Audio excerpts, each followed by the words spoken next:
आखाती देशामध्ये सुरू असलेल्या युद्धाचे पडसाद आता थेट सामान्य माणसाच्या खिशावरती आणि जगण्यावरती पडू लागलेत। पेट्रोल पंपावरील लांबच लांब रांगा, गॅसचा तुटवडा यामुळे नागरिक हैराण झालेले असतानाच भंडारा जिल्ह्यामध्ये एक वेगळंच सकारात्मक चित्र पाहायला मिळत आहे। पेट्रोलच्या कडकीतून सुटका करून घेण्यासाठी भंडाऱ्यातील नागरिक आता इलेक्ट्रिक बाईक्सला पसंती देत आहेत। गेल्या 28 दिवसांमध्ये जिल्ह्यामध्ये ई बाईक्सच्या विक्रीमध्ये मोठी वाढ झाली आहे। गेल्या महिनाभरामध्ये जिल्ह्यामध्ये 600हून अधिक इलेक्ट्रिक बाईक्सची विक्री झालेली आहे आणि याचाच आढावा घेतलाय आमच्या प्रतिनिधींनी। पाहूयात।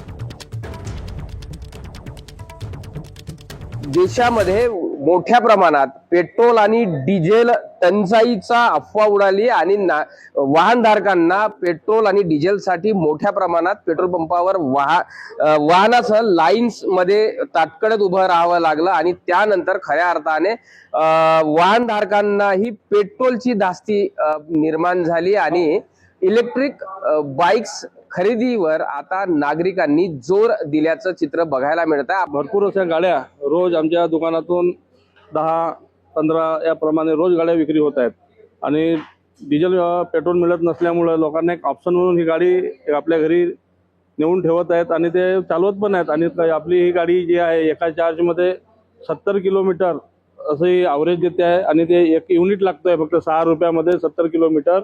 लोकांची पैशाची बचत सुद्धा होत आहे, त्यामुळं लोकांनी याकडे खूप असा म्हणजे आकर्षण वाढून लोक गाडी खरेदी करत आहेत। युद्धाचा परिणाम सर्वसामान्य लोकांवर झालेला आहे आणि साधारणतः इंधनाचा प्रश्न मोठ्या प्रमाणावर निर्माण झालेला आहे आणि जेव्हा आपण पेट्रोल भरायला जेव्हा आपण जातो इंधनासाठी तेव्हा रांगा तिथे दिसतात।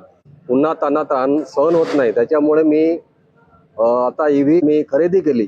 आता ईव्ही गाडीला नागरिक मोठ्या प्रमाणात पसंती देत असल्याचं चित्र इथे भंडाऱ्यात बघायला मिळत आहे। प्रशांत देसाई, एबीपी माझा, भंडारा।